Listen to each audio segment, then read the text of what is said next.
Trade my 4x4 for GC3, ain't no more. Yo, this is Albert Pili Pasyente, owner of Down & Coopers, and this is the Down & Cooper Stories. So sa episode na to, makikilala natin si Beanie Dale Bigaso na from Santa Rosa, Laguna, from Olivares College. So ang height niya is 6'2", so this is it. Let's go!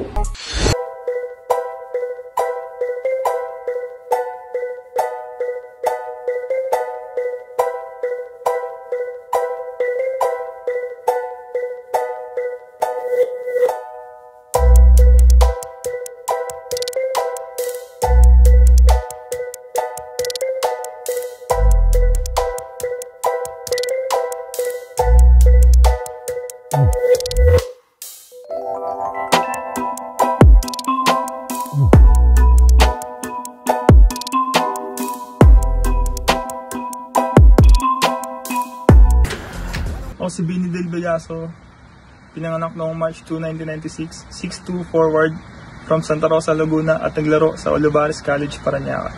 Ends up with Rabe, Sagigit. They have numbers. Vizcara drops it off. Beanie Bigaso, what about it? Samanyog not bothering to get back defensively. Bigaso has time and he'll beat the buzzer.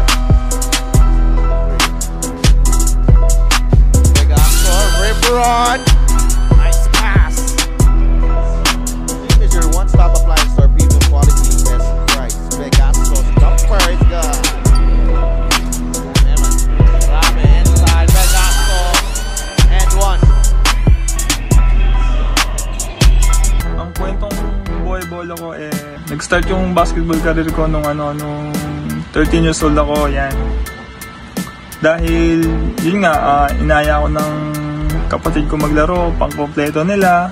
Tapos may coach na nagustuhan yung laro ko, ininsayo niya ako one-on-one sa court nila. Yung mga galaw lalo especially sa ilalim, yan, yung mga dukot-dukot, hook shot, yan. Ngayon nakuha naman ako sa high school nila, yung pinagko-coachan ni Coach Jodit. Then ayun, nung bandang mga second year high school ako, parang hindi ako masyadong effective noon kasi nga parang sobrang kabado pa kasi yun yung first time na na naging varsity ng high school . So nung pagka third year ko ayun, nakakapag-ensayo na maayos, nakakapag-adapt na sa laro. At ayun, naselect ako ng Team Santa Rosa para mag-represent sa Estaca. Yan. Third year to fourth year ako noon, ganun. Tapos nung graduate na ako, yan, syempre gusto ko pang mag-basketball . So nag-try ako sa mga iba't ibang schools, yan, ganyan. Hold up with it. Super you.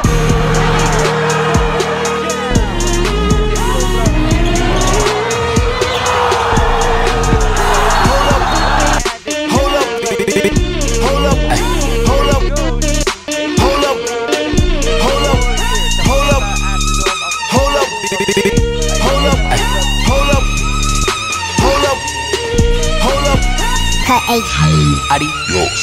The basketball, and what a pass by Albahed. Another opportunity to the Parañaque Patriots. Gets the jam, eye in the sky for Vin Bigaso.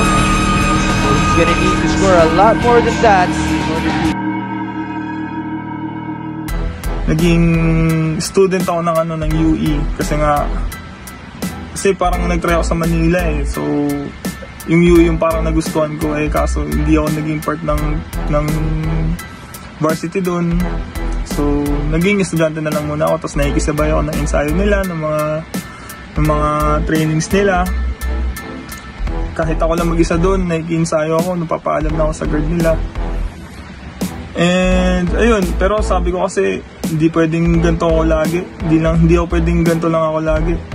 Kailangan kong ng ibang way, para makapaglaro ulit ng libre at makapag-aral ng libre. So, bumalik ako ng Laguna. And, ayun, una at huli kong trinay ay yung St. Michael's Laguna. So, ayun, buti nakuha naman ako. Thanks God yun. Kasi, sobrang down na down ako eh. So, buti kinuha nila ako. Buti nagtiwala pa sila sa akin. Kahit na medyo matagal akong nawala sa Laguna. Ayun, ensayo, grabe yung ensayo namin yun kasi halos 7-8 lang kami nun eh. So after ng isang drill, kami na naman, ako na naman, ganyan. Kaya grabe yun sa under kami ni Coach Rolly. Hindi ko makakalimutan yung part na yun. Kasi doon talaga ako pinaka nag-improve at doon yung tumaas ang confidence ko ulit. Bigaso! Look at him run the floor! Again, Vinny Boy Bigaso.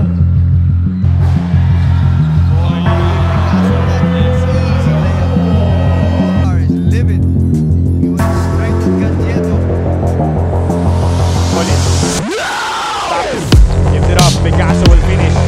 Good. Nakita natin. Oh, look at that. Again, Bigaso.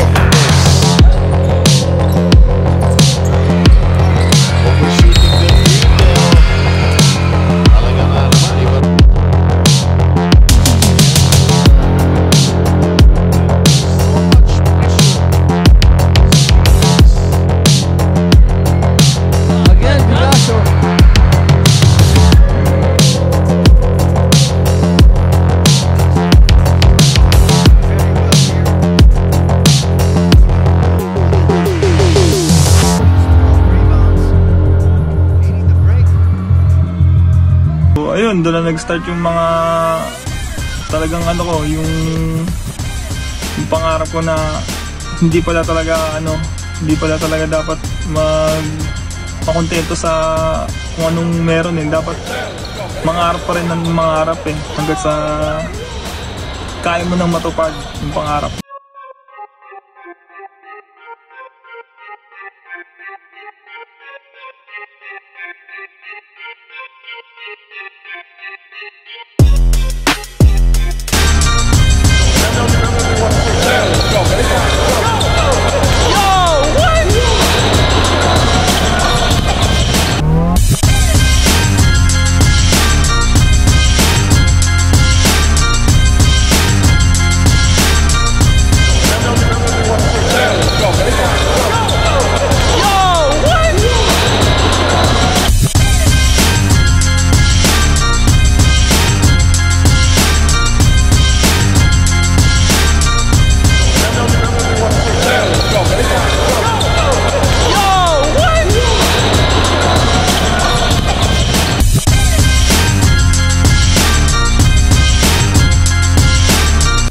Binabati ko nga pala yung family ko dyan sa Santa Rosa, Laguna. And syempre yung family ng fiancé ko dito sa Pasay. Estabilio family. Yan. Olivares family. Olivares Sea Lions family. Navy Sea Lions family. DCSS family. And yung mga tropa ko dyan sa Santa Rosa din, mga tropa ko rin sa Las Piñas, sa Parañaque, mga kamag-anak ko dyan sa Roa City.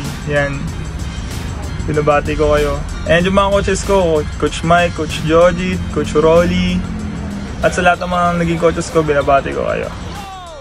Siyempre last, binabati ko rin yung fiancé ko na si Mary Rose. Wala. You know, the Allen Hoopers is everywhere. Check out the videos right here and subscribe.